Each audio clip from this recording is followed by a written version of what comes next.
Hi, thanks for being in a new video. This time I have the Nubia Z60 Ultra with me and I'm going to tell you what I liked most and least about it after testing it in case you're considering buying it. So as always, let me tell you, don't buy the Nubia Z60 Ultra without watching this video.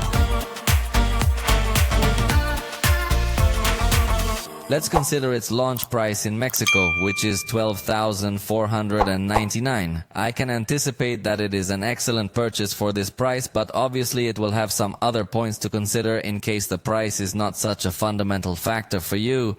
But if we limit ourselves to the price factor, definitely that this device becomes one of the most attractive in its range. Let's start with what I liked the most. It has a very attractive front design due to its ultra-thin bezels and its very square format similar to the Galaxy S24 Ultra. It is very rare to see devices this square or with these very straight corners. One of them is this device, another one would be its cousin, the Red Magic 9 Pro. Also, it doesn't have any cutouts in the screen for the camera, and so you have a completely full display. I'll tell you more about the selfie later though. It has infrared, so it works as a universal remote control, although it is worth clarifying that it has no application with which to use the infrared, so you must download some from Play Store, and many of them come with ads and advertising, so it is very strange that they have not integrated a system application capable of taking advantage of this infrared, but with a few extra steps you can take advantage of it to turn on your TV or other devices. It has water resistance with IP68 certification, so you can be perfectly confident that you can take it to take pictures in the rain. It will not be damaged at any time. If it does fall into the water, it has a high probability of surviving, so that gives you much more security, and in this price range it is very good. The three cameras that it has high-resolution sensors, so if you're a photographer that takes advantage of these high-resolution photos, whether it's because you like to reframe your photos afterwards or you want to do a large-scale print, you can take advantage of all this technology. The ultra-wide camera has optical stabilization. That's something that almost no manufacturer offers. Most manufacturers offer optical stabilization on the main camera and the telephoto or periscope camera, but in this case all three cameras have optical stabilization, so it definitely raises the bar for photography and video in this regard. It has a pro mode that supports RAW photography, so you really take high-end photos. It's obviously not the only device with a Pro mode, but it does give us very good settings, and obviously you can use any of the three lenses in this Pro mode. Backlit photography is really very good with any of the three lenses, and this has to be emphasized because in professional photography with dedicated cameras, it is perhaps not so easy to get a good backlit result with just one touch. In most cases, you may have to take several pictures at different exposures and blend them yourself and make a process that can be a bit long or complex. For some reason in professional cameras, I don't know why, I have yet to see some photo blending mechanisms like we see very commonly in smartphones. Maybe there are some cameras that I don't know of that do this, but most cameras are one shot and that's the way the picture is, you get it. In RAW you can achieve somewhat close results, but specifically in backlight. I feel this is a much more complex issue in photography with dedicated cameras, but on a cell phone with this quality of lens, it really makes it much easier to get good results in one shot when there is too much light behind you. Macro photography is also very nice without the need for a macro camera. This confirms that macro cameras are useless. Here, simply with any of these cameras, you will get really good quality macro photography. Also at night, it gives us good photos. The portraits are of very good quality. It lets us take panoramic photos with the ultra-wide camera. So really, in the photographic section, I think we are going to find its most attractive points and its strongest points. In fact, also in video recording, it offers something attractive. You can record video in 8K at 30 frames per second or 4K at 120 frames per second. It is a tremendous machine in this respect because there are really very few devices that offer you recording in front of the camera. In fact, even in dedicated cameras, it's not that common to find these kinds of resolutions, let alone at the price at which this mobile device would cost you. Although obviously the difference between a dedicated camera and a cell phone is still big, but there are some things where a cell phone can outperform, especially in terms of price, a much more expensive camera. When recording, there is a button that allows you to change the intensity of the flashlight. This is also a very good feature that is not present in most cell phones. Almost none of them offer this, only the ZTE that owns Nubia. So it can also be useful if you want to illuminate something, but with little intensity you regulate it and that's it. When recording backlit video you also have an excellent result. That's another element where you really feel a very good quality of video recording. And due to the nature of the main lens, it automatically generates a super nice bokeh effect because it is completely natural. So for video recording you can get really nice results. It also includes an additional switch below the power button that you can customize. For example, it can allow you to open the camera directly, or you can customize it to do anything else. Its 80-watt charger is included in the box, and in 15 minutes it allows you to recover 47% power. So I think it's something that makes your life a lot easier. Again, if you want to use it as an alternative tool and you're a photographer, believe me, even in this fast charging thing, you feel a lot of difference from cameras, although obviously on cameras you can carry multiple batteries and just keep changing these batteries. But the speed of charging that this device has means that you can use it again very quickly. In fact, it finishes charging up to 100% in just 41 minutes. It can also project your screen through HDMI adapters. Not only is it capable of projecting wirelessly, but you have these two options. So it can also be useful if you want to show the pictures to a client or something like that. You can just connect to their screen and that's it. But it also has SmartCast, which would allow you to have a gamepad on the cell phone and project the game on the screen. So it's curious also how it has advanced screen projection technologies, because at this price point it's not such a common thing. It has 256 gigabytes of storage, but there is a 512 version as well. It has the Snapdragon 8 Gen 3. It's a very good processor. You can even edit video in 4K with tremendous export speed. Believe me, I've done the test with several devices and this is one of the best I've found for editing video in 4K on a cell phone. And for this price, you are not going to find anything better in this aspect.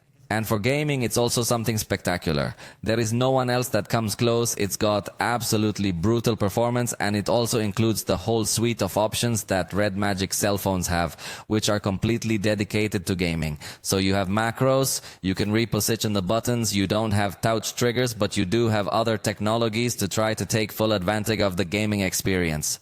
And backed by this good processor, despite not having even better performance than what we saw in the Red Magic device. So for gaming, it's a tremendous machine. But let's get to what I didn't like. Its distribution is exclusively in online stores. If you are a user who is a little afraid of online shopping, it may be a little more difficult to purchase this device. So yes, you should take this step of buying online if you have never done so. It doesn't offer us Gorilla Glass or any special glass. Obviously, I expect it to have good protection or good resistance, but the fact that it does not give us or Gorilla Glass or any other special protection that we usually find in other devices, we can get to generate some distrust regarding how resistant it can be in a fall. It is a somewhat large and heavy cell phone. It weighs a few grams and its straight design can be a bit uncomfortable in the hand. Obviously all this is relative depending on you as a user, but I must say it because in my experience there are other phones much more comfortable to hold in your hand and this is not one of them. Regarding the weight, I think it's a bit less of a big deal because most high-end devices are heavy, selfies are completely disastrous. As I told you, the fact that the camera is under the screen gives it a very nice touch with respect to the display because you have a full screen without any cutout, no hindrance, but that has its consequences and the front camera really is very bad. The pictures come out too plain and I think in a device that is totally focused on photography, it was a bad decision to put the camera below the screen. I think if they wanted to do something so that it would not have any screen cutout, they could have put a retractable camera. These selfies give us an exaggeratedly low level of detail. Also, when you're backlit, you get reflections from the screen pixels in front of the camera and at night it's a real mess. So definitely that the camera is very bad. I think if they wanted to achieve a full screen experience without any clipping, the ideal would have been to put in a retractable system which was only popular for a year and then those mechanisms disappeared. But I think it was going to give us much better photo quality compared to what it gives us when the camera is under the screen. The capture speed is not very fast, so if you wanted it for sports or action photography where you need to capture the exact moment, you're going to feel a little bit of a delay in response. The 50 megapixels of the ultra ultra-wide camera don't feel as well used. I feel like it lacks a little more detail in this photograph. The overall photograph seems to have very saturated colors. This obviously in auto mode, but I think this is a device that is very much aimed at photographers, so it's likely that they prefer to take raw photos and this doesn't affect them. But I'm telling you this because really, yes, the pictures do look a little bit more saturated than they should. Also, the lenses are going to generate a little bit of chromatic aberration. Obviously, being such tiny lenses and going on a cell phone is much more complex than professional lenses. So you're definitely going to notice that chromatic aberration. If you're the picky type, you're going to notice it immediately. When recording video, it's not able to switch between the ultra-wide camera, the main camera, and the telephoto camera as if they were one camera. This is something we do see in other devices at this price point and even lower or higher price points. It is something common in the smartphone market that when recording allows you to switch between the three cameras. In this case, if you've already started recording, you have to stay on that lens unless you stop your recording to switch to the ultra-wide camera or telephoto camera. So you lose a lot of versatility in these clips. You necessarily need to think hard about which lens you want to use to record video. Indoors, the telephoto camera can suffer more than it should. Not that it is something lousy, definitely if you already have optical stabilization in the three lenses, the work should be easier to stabilize well, and I think it costs quite a bit in this regard. Obviously, talking about video recording, it doesn't have a clear update policy. That is, it is likely that it does receive some updates, perhaps an Android update, but we are not offered a clear certainty. There are other manufacturers that promise us 4 years of updates, so we have a much better experience. Hopefully this device will receive several updates, but we don't have the certainty. The one-handed usage mode is ugly like the iPhone. While the high areas get to be lower to reach, the areas on the other side are going to be very complicated to reach with one hand, unlike other devices that proportionally reduce the screen. And despite having a 6000 mAh battery, it is not as well used. That is, when you hear a 6000 mAh battery, you imagine that the autonomy will be exaggeratedly high. But since it has a fairly powerful processor, it seems that the system still doesn't manage that excess power very well and could wear out the battery quickly. Although it should be clarified, it is not a disastrous battery. It just doesn't give you what you'd imagine a 6 mAh battery would. It would perform like a 5 mAh battery. And lastly, Nubia doesn't offer any ecosystem. By that we mean it doesn't offer us some watch, some headphones, or something to complement its experience. There is its tablet, but it doesn't have advanced interaction between these devices. So it feels like a separate or individual device. But if you already bought it, let me know your experience in the comments. What did you think of the photography? Because I think that's its most attractive point. Let me know if you have taken RAW photos with good capabilities or you feel that you don't get good results in RAW either.